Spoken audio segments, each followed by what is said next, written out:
miner's day in the city of Donetsk in the Ukraine, heartland of the coal and steel industries of the Soviet Union.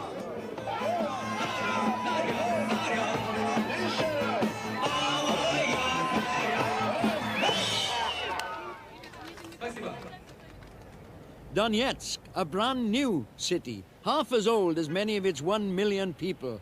They plant a rose bush every time a child is born, the city of 1 million roses, which UNESCO once voted the most beautiful industrial city in the world.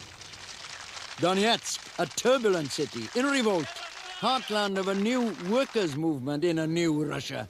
A city of militant miners, vanguard in a struggle for perestroika from below. If this city were to choose an heraldic emblem, it would have to be the phoenix. Donetsk sprang from the ashes of a city which called itself Stалино. Stалино in turn sprang from the ashes of a town which for 50 years lived under the name of Юзовка. Юзовka, Hughesovka, Hughes' town, named after its founder, John Hughes, and his steel company, the New Russia. 3 times has this city been the focus of a struggle to create a new Russia.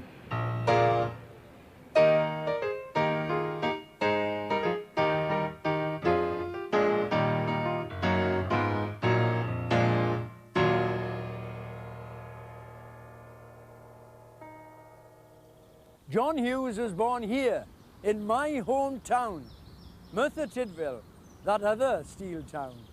He was born in 1814 in a workman's cottage, just like one of these. His father worked for William Crauchete, king of the iron trade. Up on the hill, the master in his castle. Down below, his great works and his workers. John's father was an engineer, a gypsy trade which was despised. But these gypsies were essential. Only they could make the machines work. They were bright boys. John was brighter than most, and among the sweating, swearing puddlers and rollers, he learned his trade. He had a gift for innovation and was fascinated by the sheer power of steam. He fulfilled the cherished dream of capitalist mythology. With a couple of bounds, Jack was free from the working class. Full steam ahead then for young John Hughes. Up to Ebbw Vale for the new technology, down to Newport for marine engineering, over to London to take over a company. And there he was spotted by the roving, greedy eye of the Tsar of all the Russias. The Russians knew all about South Wales. They got most of their rails from there. They wanted to catch up with the West, to build their own industry. They wanted to build a new Russia. They sent for John Hughes. He was now 55 and already well off. No doubt he hoped to make a fortune on the new frontier, but there was something more to it than that. There was an adventurer in him. A gypsy, maybe?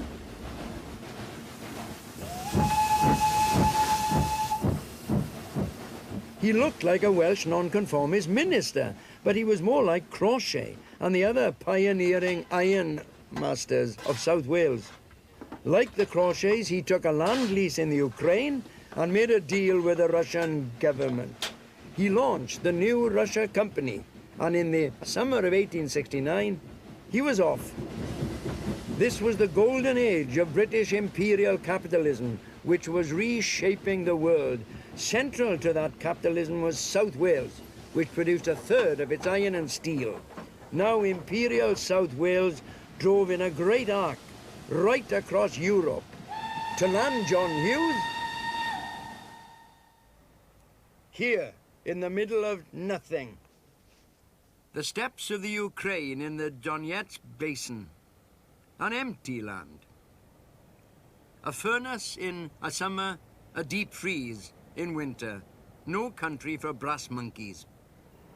Hughes brought 80 skilled workmen from Wales with him. By the end of the first winter, most of them had had enough. Only 3 were left. In 1871, when there were 164 people in the place, they ran their first iron in a building like this one, which still stands. After 3 days, the furnace broke down. Where could he get workers who knew what they were doing? Obviously from Britain. And where in Britain would he have looked first, but to the people he knew? He'd moved at the right moment. In South Wales, there was a slump, unemployment, hunger. Scores of families left for the Ukraine, from Dowlais, Rumney, Blaina, from Swansea, and from nearby Landor, Maesteg, Llanganwyd. Reg Taylor's grandfather went from Blaenavon. He was a peddler, my grandfather. Very, very rough. Beautiful country, he said. In the summer, black grapes would grow in the garden. And they had quite a lot of those. But in the winter, well, the wolves would come to the door and that was it. And double shutters on the windows and very, very cold. Tom James from Maesteg, together with his brother, got a medal from the Tsar for saving 13 Russians in a pit disaster. And the Welsh were an elite. They lived in the best houses packed with the best English furniture. Like these comfortable houses, specially built for them in the British Imperial Quarter. They were paid several times the wages of Russian steelworkers, let alone the wretchedly poor Russians in the pits. For Russians came, peasants mainly, footloose, illiterate, ignorant, generally jovial, sometimes ferocious. They're a favourite pastimes, it seemed, to Welshmen like Dave Richards of Dowlais, vodka and religion. They lived hard. Give the native a lump of black bread and a pint of vodka and he's landed. Mind you, they're the boys for their holidays. They take 150 holidays a year. They take their religion seriously, see.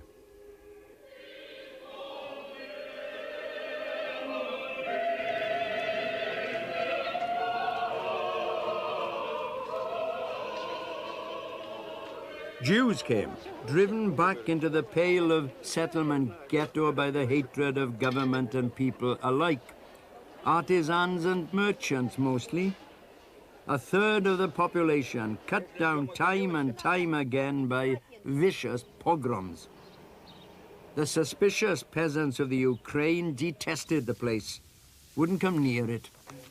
Out of a huddle of shacks and dugouts and barracks, Hughes built a bazaar square for a market and half-decent housing in serried lines.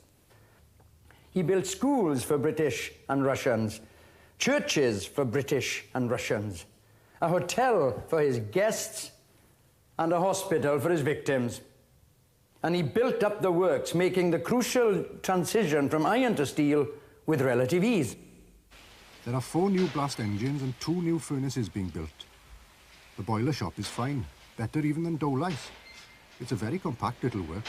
Oh aye, very tidy.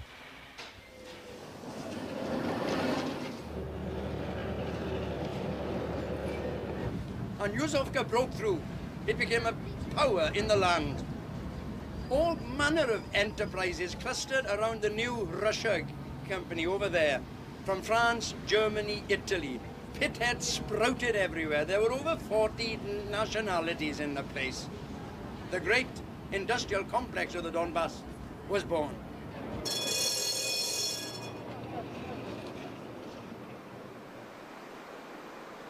Those are the houses Hughes built for his engineers. A fire tower, now an office. His first church. His hotel, still a hotel. And his school, now a registry office. And there was where his own grand house used to stand. And in that grand house, in Hughesovka, John Hughes lived like his old boss, King Crawshay in his castle, back home. Here he presided over his sooty dominion. For a century, Merthyr wasn't even a municipality, neither was Юзовка. The only law in Hughesovka, they said, was the law of Hughes. It exactly reproduced the experience of Merthyr. Both of them looked like something out of hell. They said drink was the quickest way out of Manchester and Merthyr. And a central feature of the human landscape of Hughesovka was mass public drunkenness. It too was all flames, smoke, thunder, drink and disease. With here the additional felicities of armed police, pogroms of Jews, public floggings and charges by mounted Cossacks.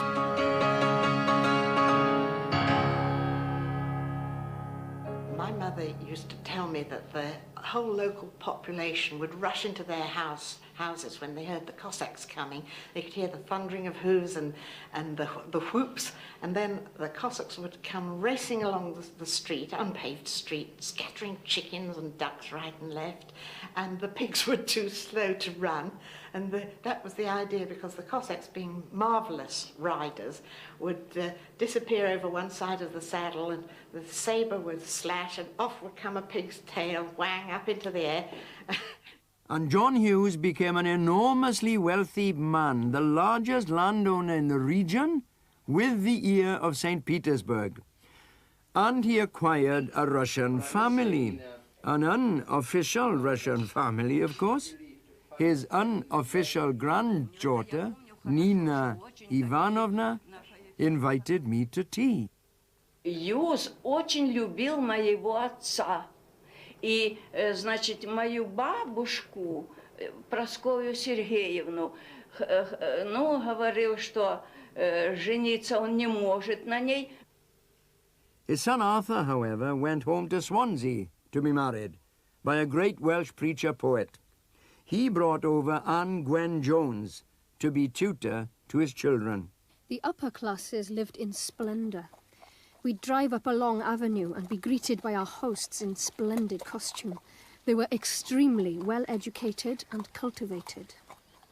Once a week we were privileged to hear music of the highest quality. A distinguished Polish lady, Madame Jancharski, played the piano. She had been a pupil of Rubinstein and a friend of Paderewski. As a finale, young Miss Jones sang a heartrending chorus of Adieu to Dear Wales.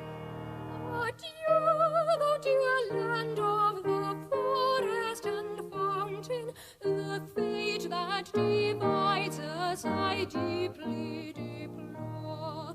Thy vales, fertile fields, and thy wild heathy mountains, alas, I may dwell mid their beauties no more. The Welsh could sing, but thousands of Russian workers had to live in places like this. The Zemlyanka.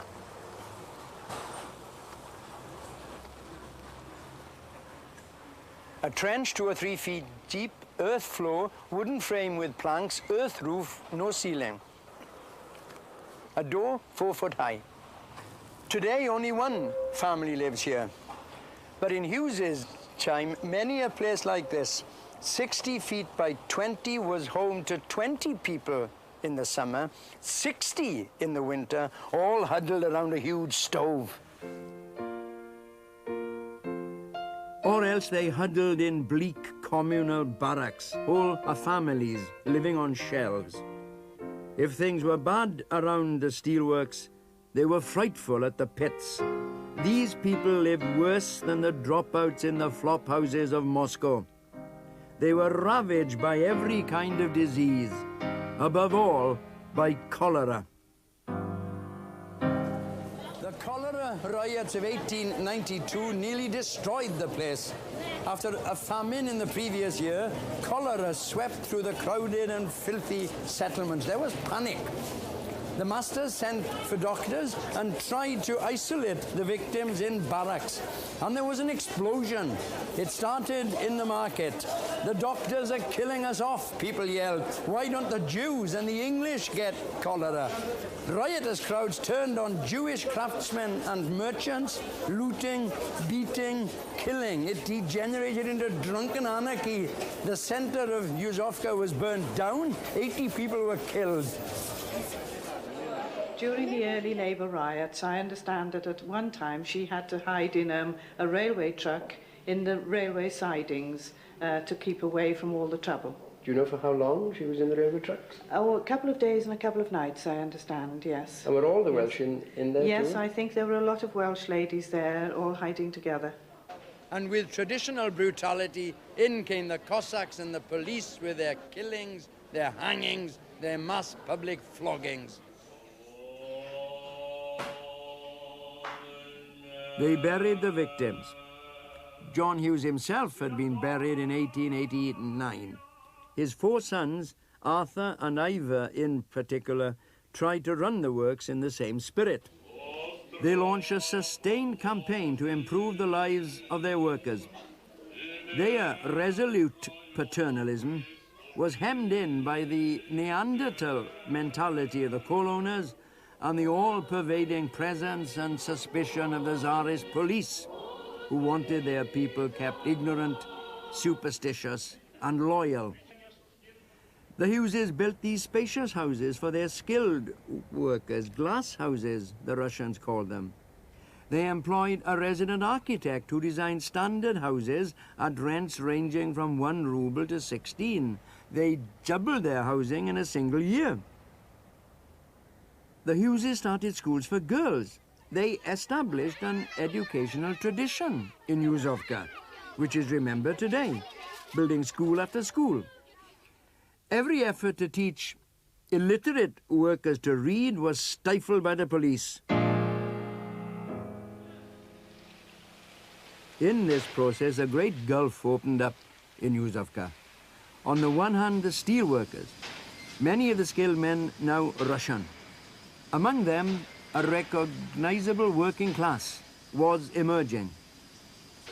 On the other hand, the miners, still footloose and inchoate, treated barbarously and themselves often sunk in barbarism.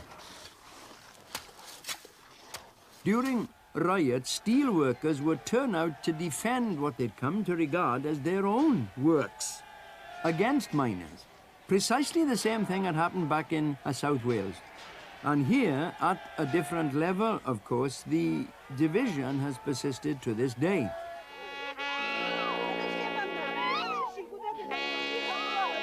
And despite everything, most workers lived a grey and animal life. To many in Hughesovka, life was quite literally nasty, brutish and short.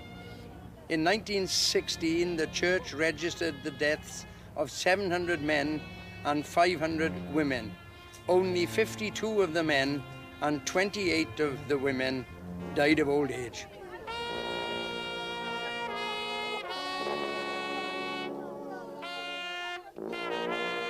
For these people, like their predecessors in South Wales, death, loss, bereavement were the very texture of everyday life. This miner at least reached old age before he died. His grandfather wouldn't have lived half as long.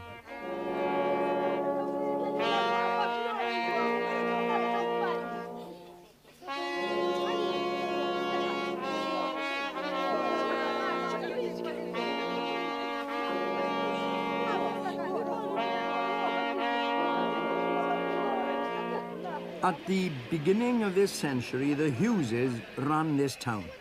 85 years later, they're back for a family reunion in the town their ancestor created. Mary Bayfuss, his granddaughter.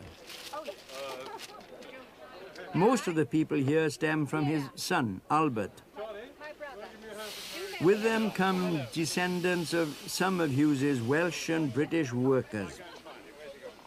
Many of them haven't seen each other for years. They come from several countries and speak several languages. There's a lovely platform over there. Yes, oh yes. And a lovely... Vladimir de Bursak. His mother was John Hughes's granddaughter. She married a Cossack prince from Krasnodar. Are you the Welsh?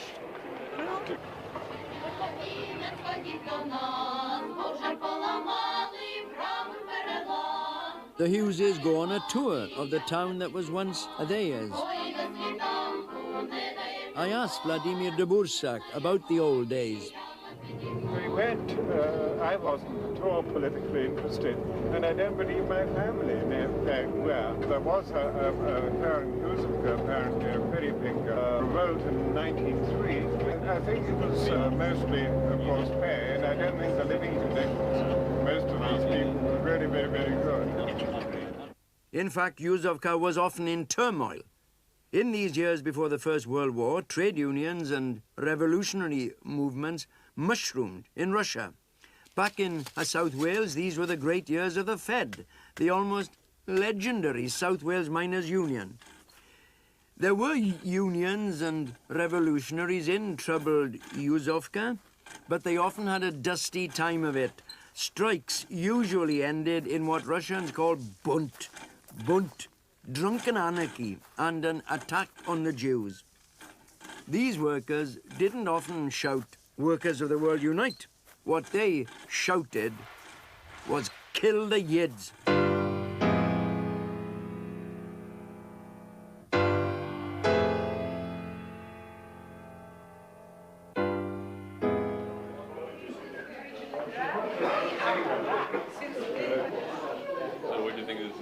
It's a picture of the workers being told that lunch break is over and they've got to get back to their factory. It was, of course, the revolution of 1905. Started here with Soviets, lurched back to loyalty to the Tsar, ended in bunt, and yet another pogrom against the Jews. What date is this? Some confusion is understandable. After 1905, the Hugheses pulled out to the safety of St. Petersburg. They left the place to managers. The greatest was the hard-nosed Anderson. This was his house. People in Donetsk today hope to turn it into a folk museum.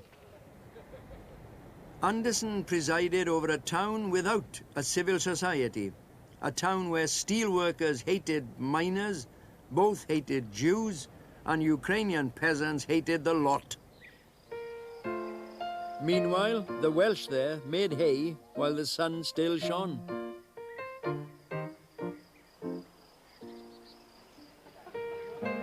One of the glass houses, spacious residences built for the Welsh and British engineers.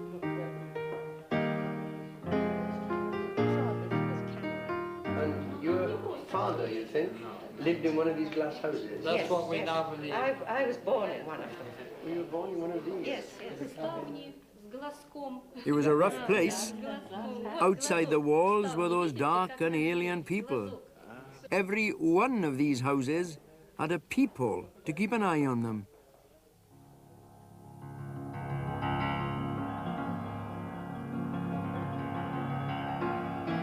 What they would have seen in 1914 was the mobilization of a people for war. Many of the British rushed home to fight for king and country. Юзовка thundered into war production. Its population rocketed to 70,000. And at this point, one of the greatest writers of 20th century Russia put in a stint here, never forgot it, Konstantin Paustovsky. He stayed here at what was once the Great Britain Hotel. Today, it's rather charming, but when Paustovsky stayed here, the place stank of stale cabbage, medicine, and face powder. All the bed springs were broken. The maids received in their rooms day and night, and every evening somebody got his head bashed in with a snooker cue. From this cozy cot, off went Paustovsky to his job in the steelworks. I worked as a draftsman in the rolling mill and Bessemer shop. Everything around you roared, screeched, clanked, jangled, thudded, smoked and hissed. The day before I left, I found a leaflet slipped into a shell casing. The words, "Workers of the World Unite," were stamped in the top left-hand corner. It was a Bolshevik proclamation.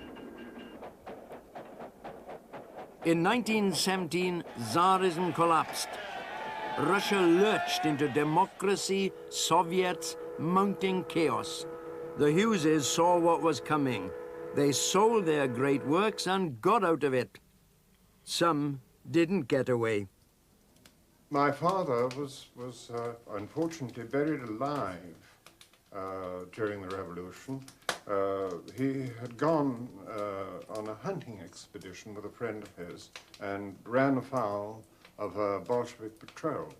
Of course, they recognized him as not one of them. Apparently, got him out of the carriage that he was in with his friend and the coachman, and they were made to dig their own grave and were then buried and left to die. I and my sister were taken away by our cook because the Bolsheviks were looking for us. And I was put in a cupboard by this cook and told to be quiet because the Bolsheviks were going to come and search the house for us. And I stayed in this cupboard. I didn't make a sound at all. And apparently,